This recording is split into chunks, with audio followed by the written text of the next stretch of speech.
So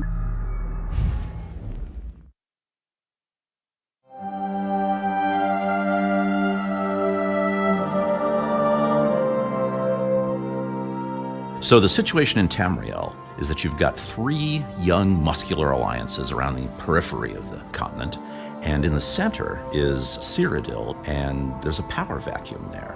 Now, Cyrodiil is a big prize, a fertile heartland of the continent, and it's also the symbol of power over Tamriel in the White Gold Tower that has been the center of the empire for millennia now. So the three alliances all have their own reasons why they feel like they should be ruling Cyrodiil, but the fundamental reason is that the empire and Cyrodiil and the family of nobles, the Tharns that are ruling it, are weak, and the alliances are strong.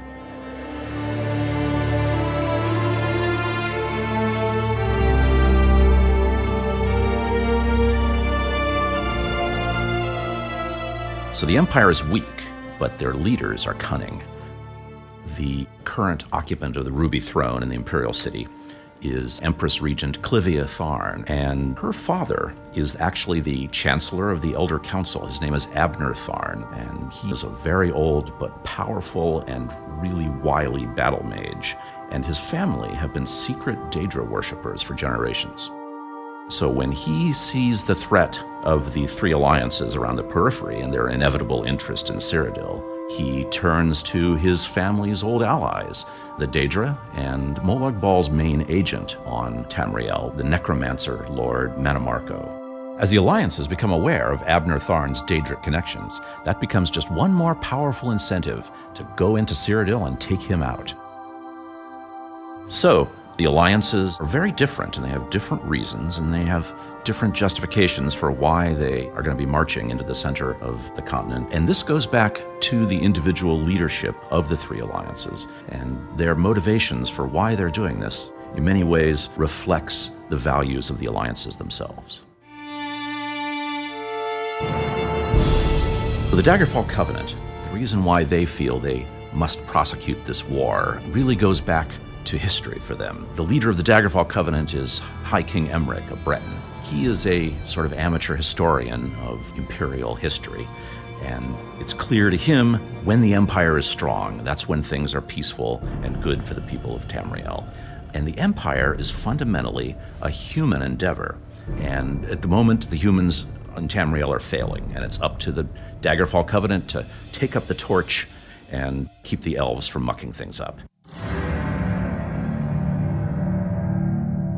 Now, the Ebonheart Pact is more attuned to the mystical side of things. When they become aware that there's a great threat to Nirn, they decide that they're going to have to mobilize to confront it. Almalexia, one of the living gods of the tribunal, and one of the leaders of the Ebonheart Pact, she takes notice. The scryers and the priests and the wizard tell her that Molag Bal has got some kind of great, magical, existential threat to Nirn. Now, having the Empire working with Molag Bal and Mannimarco absolutely cannot be tolerated. So the Ebonheart Pact decides they're going to have to muster their forces and march on Cyrodiil.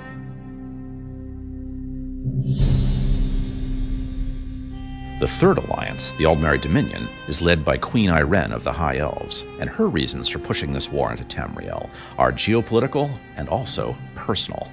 Before she'd assumed the throne, Ayrenn had been an adventurer in Tamriel, and she had suffered personally at the hands of Abner Tharn in the Imperial City.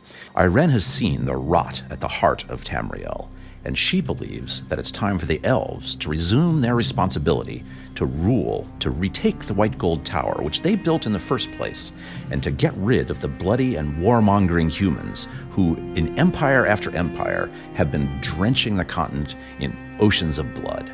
It's time for the elves to go in, kick the humans out, and put things back to rights. What's great about this from a gameplay standpoint is that it gives each alliance a distinctive feel and ambiance. They each have their own methods and goals. And the player gets to experience this difference from inside each alliance. They get to take up these methods and try to achieve these goals as they're playing through the story of the Alliance War. It's a hallmark of the Elder Scrolls series. There is no single truth about the world, that everybody sees things from their own vantage point. And it's that legacy of a rich and nuanced world that we've taken up and expanded upon for Elder Scrolls Online.